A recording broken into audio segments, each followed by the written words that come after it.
আসসালামু আলাইকুম guys, welcome back to my channel. এই ভিডিওতে আপনার দেখাবো কিভাবে আপনি আপনার মোবাইলের রিকমেন্ডেবলটা ঠিক করবেন। আমি যেভাবে ঠিক করেছি ফুল প্রসেসটা আপনাদেরকে দেখাবো। যদি আপনার ফেসটি নতুন হয়ে থাকে, যদি আপনার রিকমেন্ডেবলটা নষ্ট হয়ে যায় বা আপনার দিয়ে গাইডলাইনের কারণে যদি রিকমেন্ডেবলটা নষ্ট হয়ে যায়, তাহলে এটা ঠিক হয়ে যাবে। যদি আপনার ভিডিওর ইস্যুর কারণে হয়ে থাকে, তাহলে ফুল ভিডিওটি দেখুন। আমি এখন এখান থেকে বের হয়ে প্রোফাইলে প্রবেশ করব। প্রোফাইলে প্রবেশ করার পর দেখতে পাচ্ছেন এখানে একটা থ্রি ডট দেওয়া আছে। আমি এই থ্রি ডটে ক্লিক করব। থ্রি ডটে ক্লিক করার পর আমি এখান থেকে স্ক্রল করে নিচের দিকে যাব। নিচের দিকে গিয়ে আমি আমার চ্যানেল লিঙ্কটা কপি করে নেব। চ্যানেল লিঙ্কটা কপি করা শেষ হয়ে গেলে আমি এখান থেকে বের হয়ে যাব। বের হয়ে যাওয়ার পর আমি যেভাবে ফ্রিজে প্রবেশ করি ওইখানে চলে যাব।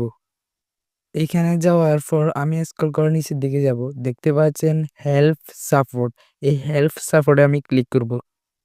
তারপর নিচের দিকে দেখতে পাচ্ছেন রিপোর্ট এই প্রবলেম, এই রিপোর্ট এই প্রবলেমে ক্লিক করব। আবার ওকেতে ক্লিক করে দিয়েন না, আপনারা নিচের দিকে স্ক্রল করবেন, তারপর কন্টিনিউ টু রিপোর্ট প্রবলেম এখানে ক্লিক করবেন। তারপর আপনাদের কাছ থেকে কিছুক্ষণ সময় নেবে।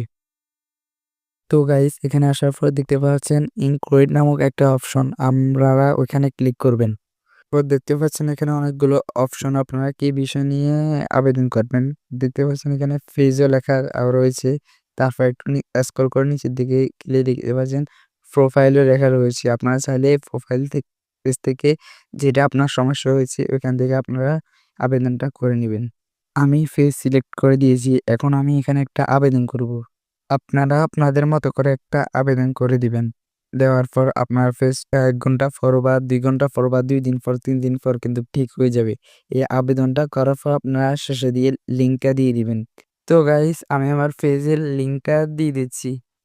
ভিডিওটি যদি আপনার একটু বড় হয়ে থাকে তাহলে একটা লাইক দিবেন। আজকের মতো আমি এখানে বিদায় নিচ্ছি। তো টেক কেয়ার, আল্লাহ হাফেজ।